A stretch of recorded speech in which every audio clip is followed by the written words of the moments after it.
In today's video, I'm going to teach you how to fix the "Your connection is not private" error. This message usually appears when your browser can't verify a site's security certificate, often because of cached data, an outdated browser, or an incorrect system clock.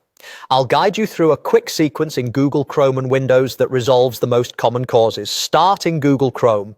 In the top right corner, click the three dots to open the menu, then choose Settings. On the left side, select Privacy and Security. Here, open Clear Browsing Data. You'll see checkboxes for things like browsing history, cookies, and cached images and files. Leaving the default options selected is typically enough to remove stale or corrupted data that might be conflicting with a site's certificate. Confirm by clicking Delete Data. This clears out old information that can trigger the error even when the site itself is fine. Next, still inside Settings, go to About Chrome in the left sidebar. Chrome will automatically check for updates.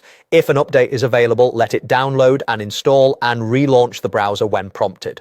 Using the latest version ensures Chrome's security features and certificate handling are up to date, which is crucial for private connections to load correctly. Now let's fix the system clock, since incorrect time or time zone settings are a very common cause of this error. On Windows, right-click the time in the taskbar and select Adjust Date and Time. In the Date and Time settings, turn on Set Time Zone automatically, then also turn on Set Time automatically. This lets Windows sync your clock with trusted time servers so it matches the certificate timestamps that websites use. Once both toggles are on and your time looks correct, close this settings window. Head back to Google Chrome. If you were on the page that showed the error, refresh the tab.